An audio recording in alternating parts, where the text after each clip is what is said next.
Chapter 40. Now listen, all people. Give silence for Sir Sean of Carrick, chief steward to the king and master-at-arms for these combats. Silence for Sir Sean! The herald's voice thundered the formally worded, rather stiff announcement across the market square, dominating the loud buzz of conversation in the stands. The herald was a thick-set man, with a barrel-shaped chest and massive lung capacity. He had been specially selected and trained for his role. Gradually, the chatter in the stands died away as people realized that it was almost time for the first combat to begin. They edged forward expectantly on their seats, those at the extreme ends of the bleachers craning to see Sean as he moved to the front of the royal enclosure. He held a rolled parchment in his hand. He unrolled it and began to read. His voice lacked the stentorian qualities of the herald's, but it was strong and clear, and it carried easily in the sudden silence. People of Dunkilty, at issue today is the legitimacy, or otherwise, of the so-called god Alcaeus, also known as the Golden God of Good Fortune. There was a moment of subdued muttering from the eastern stands as he said the words so-called God. It stopped as he raised his eyes and directed a hard look across the combat ground. Ferris, High King of Clonmel, contends that Alcaeus is a false god and that his prophet Tennyson is a false prophet. He paused, turned and looked at Ferris, who was sitting huddled in the throne-like chair at the back of the royal enclosure. A wave of cheers rang around the arena, mingled with cries of "Hail Ferris!" and "Long live the King!" Sean waited till they died away and continued. His Majesty also contends that the one true hope of deliverance for the kingdom is the warrior known as the Sunrise Warrior. That under his guidance and protection we shall restore the rule of law and order in the kingdom. More cheers and stony silence from the eastern stands. The prophet Tennyson, for his part, contends that Alcaeus is a true god. Now cheering rose in the eastern stands. Tennyson leaned back in his chair, looked around him at his supporters and smiled.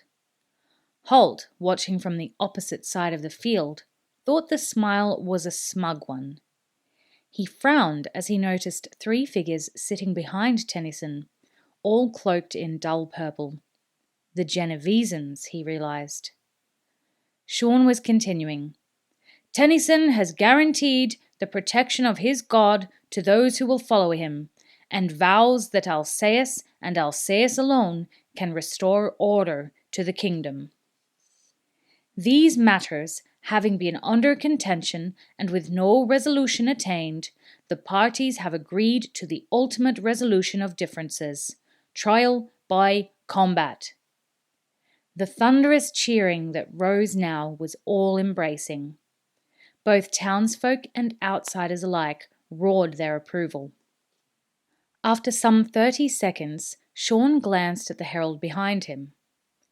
The heavy-set man stepped forward, and his voice rang out above the crowd. Silence! Silence for Sean O'Carrick! Gradually, the cheering died away, like a mighty wave that crashes in upon a beach, then recedes until there is nothing of it left behind. Trial by combat is the sacred, unarguable method of judgment, the ultimate court against which there may be no appeal. It is the direct appeal to the gods to decide these matters. On behalf of King Ferris, I swear the Crown's willingness to abide by the final judgment, absolutely and without further argument. Should the followers of Alcaeus prove victorious, King Ferris will withdraw all claim of the powers of the Sunrise Warrior and submit utterly to the will of Alcaeus. There were a few scattered cheers and catcalls from the bleachers opposite the king's enclosure. For the most part, however, there was silence as the true gravity of this contest and its results sank in. And the followers of Tennyson realized that a similar binding vow would be required of their prophet, and a similar pledge to deny the god Alcaeus if Killeen and Gerard were to lose. For the first time, many began to examine their own impetuous actions in joining Tennyson's band. Swept along by a mixture of excitement, fear, and blind hope, they had followed Tennyson's lead without giving the matter too much rational thought. Now Sean showed them the other side of the coin, the risk Tennyson was running. Should the sunrise warrior prevail, Tennyson and his followers must give the same undertaking. The sacred trial by combat to take place here will determine whether or not Alcaeus is truly a god, and whether Tennyson is a true prophet or a false pretender.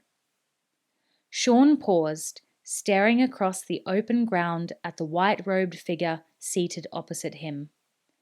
Tennyson showed no sign of responding. "Tennyson, so-called prophet of Alcaeus, do you swear to be bound by these proceedings?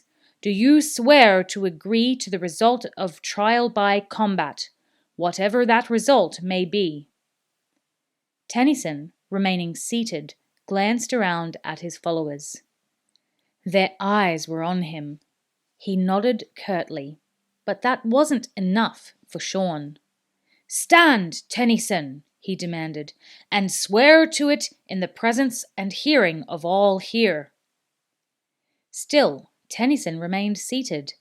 He was unwilling to commit to such a definite course of action. Who knew what could go wrong in a trial by combat?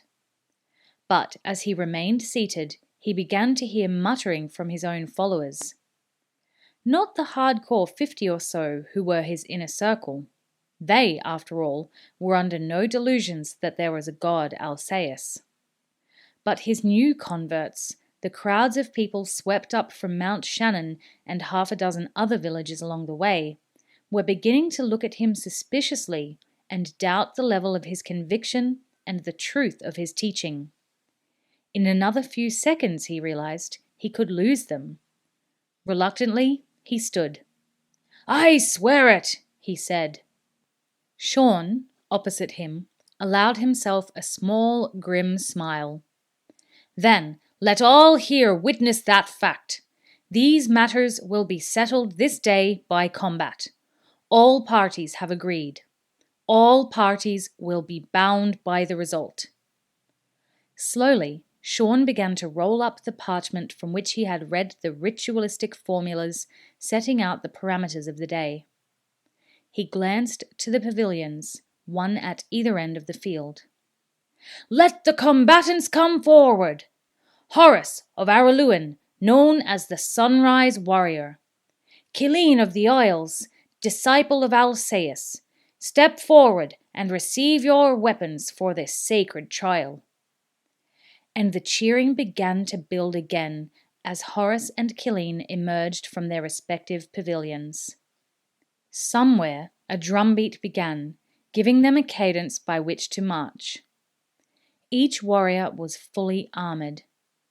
Killeen wore a shirt of scale armour, brass plates shaped like fish scales that were fastened onto an inner leather garment. Like fish scales, the brass leaves overlapped each other. Horace had small links of closely knit chainmail under his white surcoat and covering his arms. Killeen wore a full helmet that concealed his face, with only his eyes glittering through the vision slit. Horace wore his familiar conical helmet, with its dependent fringe of mail hanging to his shoulders as a neck guard. Both carried their shields on their left arms. Horace's was circular, made of steel fastened over toughened wood, painted white with the emblem of the sunrise depicted on it. Killeen's was kite-shaped with a rounded top. It bore the double circle emblem of Alcaeus. Beside each strode an attendant. A white-robed acolyte flanked Killeen, and Will strode beside Horace, desperately trying to keep up. Compared to Horace and the huge figure of Killeen, he looked almost childlike. The drumbeat came to a stop with one final ruffle as Killeen and Horace, flanked by their attendants, stopped in front of the royal enclosure, where Sean stood waiting for them. Below him, at ground level, a simple table held their chosen weapons. Horace's long-bladed, unadorned cavalry sword. Brass-hilted and with a matching crosspiece, it was an unremarkable weapon, but it was perfectly balanced and razor-sharp. Beside it, massive and ugly, was Killeen's mace and chain. A thick oak handle some 1/2 meter long, bound every 10 centimeters with iron strips to reinforce it. Then the long iron chain, heavy and thick, attached to the fearsome spiked ball at its end. It was a brutal weapon, lacking in all grace and finesse, but deadly. Horace pursed his lips thoughtfully as he studied it. Halt's right, I need to stay away from that, he thought. Take your weapons, Sean told them. Horace took hold of his sword, spun it experimentally to make sure there had been no tampering with it. But its balance and weight were true. Killeen sneered at the graceful blade and took his own weapon, the chain clanking on the table as he picked it up. He hefted it, setting the cruel, spiked ball swinging back and forth. Attendants, leave the arena, Sean said quietly. Will ducked under the railing that marked the fighting area and joined Halt on the first row of benches. The two exchanged nervous looks. Killeen's attendant hurried across the field and took his place among Tennyson's group. Take your positions. Combat will begin upon the signal trumpet, Sean told them. He glanced sideways at the trumpeter below him, making sure the man was ready. The trumpeter nodded, moistening his lips nervously. It was difficult not to get caught up in the drama of the moment. Horace and Killeen marched to the centre of the field, where a lime-washed circle marked out their starting point. Instantly, Killeen tried to sidle to the western edge of the circle so that the early afternoon sun would be in Horace's eyes. Sean, however, was awake to that trick. The combat would start with no advantage to either. Killeen, his voice rang out. Move to the south side, now! The massive helmet swung towards him, and he imagined he could see the eyes through that slit, glaring maliciously at him. But the giant obeyed. Horace took up a position facing him. Seeing the islander's ploy, Halt had come to his feet, his hand reaching to the quiver at his back.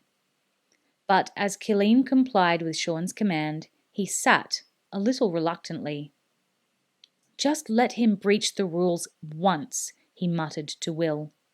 Let him look like breaching them, and I'll put an arrow in him. That'll make 2 of us, Will replied. He was half hoping that the islander would try some underhand trick. That would give him and Halt clearance to shoot him down. Anyone who broke the rules of trial by combat automatically forfeited the bout and his right to life. Horace and Killeen faced each other now.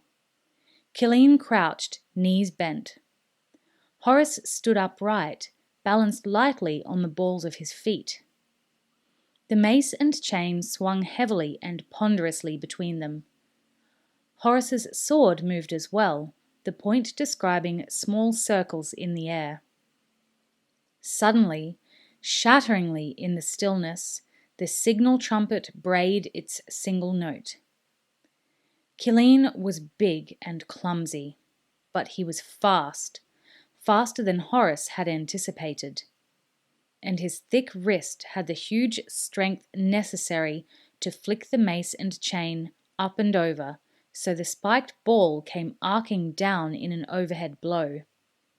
As he did so, he stepped into Horace, forcing the young warrior to spring backwards as he brought his shield up to ward off the blow. Halt had suggested that the mace and chain would hit like a battering ram. To Horace, it felt as if a house had fallen on his shield. Never before had he felt such massive, crushing force behind a blow. Not even when he had faced Morgorath's huge broadsword many years ago. He grunted in surprise and was nearly caught by Kilin's follow-up, a flailing sideways attack that slammed into his shield again as he managed to lower it just in time. Again, Horace backed away. Only his speed had saved him from those first 2 strokes, and as he sought the eyes behind the vision slit in the helmet, he sensed that Kilin had hoped that this unexpected lightning attack would finish matters before they really got started. Kilin shuffled after him, wary himself now that he had seen the speed of his opponent's reactions. He swung again, this time another overhead blow. But now Horace was ready, and he stepped lightly to the side so that the iron ball slammed into the turf. He cut quickly at Kilin's forearm. The mace and chain had one disadvantage. Unlike a sword, there was no crosspiece to catch blows aimed at the hand and lower arm. But Kilin wore heavy brass-plated gauntlets and solid brass cuffs. The sword cut bruised him and made him jerk back hurriedly, but his armour held, and it was far from a telling blow. Horace began circling now, moving to Kilin's right to cut off the arc of the mace and chain. He frowned to himself. He could avoid Kilin's blows or block them with his shield, but he could see no way at the moment that he could strike back. He had to keep away from the giant to avoid having the chain hit the rim of his shield and whip over. Had he been facing a swordsman or an axeman, he could have moved in, crowding him and cramping his weapon. But the mace and chain was a different prospect, and he had to avoid that whiplash effect at all costs. Kilin stepped in with another overhead blow. Horace took it on the shield again, feeling the shock of the blow up to his shoulder. Before he could retaliate, Kilin whipped the heavy weapon back and in again, slamming into the shield a second time. Horace heard something crack in his shield. He danced back to give himself room and looked down at the shield. It was rapidly becoming bent out of recognizable shape. The edges were crumpled and ragged, and in the center there was a crack where the steel had fractured, exposing the wood lining underneath. Much more of this, and the shield would be destroyed, he realized. His mouth went dry at the thought of facing that horrific mace with only his sword. For the first time, he considered the possibility of defeat. Then Kilin was attacking again, and Horace had no choice but to block with his shield. This time, the rent in the steel split further under the assault, and the spiked ball bit deeply into the wood. For several seconds, it stuck there, and there was a desperate tug of war between the 2 warriors. Then Kilin jerked it free and swung again. This time, Horace ducked low, and the iron ball whistled close over his head. But an idea was forming in his mind now. It was a last-ditch, desperate idea, but it was the only one he could come up with. He laughed grimly to himself as he realized it was similar to the moment when he had faced Morgorath and hurled himself under the hooves of the warlord's charging horse. "Why do I always come up with low-percentage ideas?" he asked himself. Kilin swung overhead again, and Horace skipped lightly backwards, watching the mace head thud deeply into the turf. The outsider's supporters were beginning to jeer as he danced and ducked away from their champion. So far, he had been totally ineffectual in attack. I'd jeer myself if I were with them, he thought. The other side of the field had gone noticeably silent, apart from anguished groans or gasps as the thunderous mace and chain strokes found their target. He danced lightly to his left again, backing away a few more meters to give himself a few seconds' respite. As Colleen began to shuffle slowly after him, he glanced down at the leather strap that held his shield to his upper arm. He had a few seconds. He slammed the sword point down into the turf and hurriedly adjusted the retaining strap, loosening it a few notches. Then he just had time to recover his sword and dance away again. This time, however, he moved to his right, surprising Killeen, who had expected him to continue to circle left.